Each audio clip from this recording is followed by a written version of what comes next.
Баршаңызға сәлем. Бүгін осындай әдемі шүкіршілік дәптерінің шаблонын жасадық, телеграм-каналға салдық. Егер сізде осындай дәптер жасап алғыңыз келсе, міндетті түрде біздің YouTube каналға подписка жасап, осы видеоның астында описаниеде бесплатный шаблондар каналына өтіңіз, немесе менің WhatsApp номеріме хабарласыңыз. Описаниеде номерімді де телеграм-каналымда тастап кеттім. Ал енді бірінші мына жерде әңгіме басталады. Екінші шүкіршілік ету, жүрекпен шүкіршілік ету, тілмен және денемен шүкіршілік ету деп мағынасы мәні жөнінен жазылып кеткен.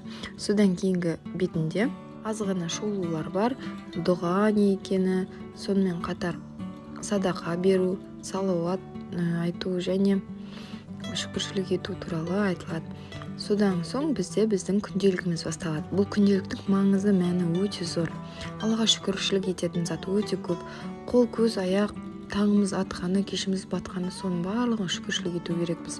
Соны жазып отырамыз осы жерге. Сол кезде мәнін мағынасын, Аллам, осы шүкіршілік ететін зат көп екенін түсінеміз. Өзім үшін айтсам, осы дәптерді бастағаннан кейін түсініп жатырмын. Мақсатымыз міндетті түрде арман мақсатымызға жету жолында біз не істедік, соны жазамыз. Просто мақсат армандап отырмаймыз. Міндетті түрде күніне бір шаг жасаймыз, сол шагымызды жазамыз. Содан кейін маңызды нәрсе қазірде қаржы, табысыңыз бен шығысыңыз. Осыны жаза отырып, сіз өзіңіз бақылай аласыз. Күнделікті қаншалықты табыс келеді сізге және шығысыңыз қанша. Шығысыңыз асып кетсе, сол жерден өзіңіздің уже проблемаңызды түсіне аласыз деп ойлаймын. Осыда бір көмегін тигізетін менің бір сенімім бар. Мінекей осындай әдемі шүкіршілік дәптерін жасадық. Бұл образецтегі қағаз обложкасы фотобумага жемчуг 200 грамм, ішкі қағаздар простой обычный бумага.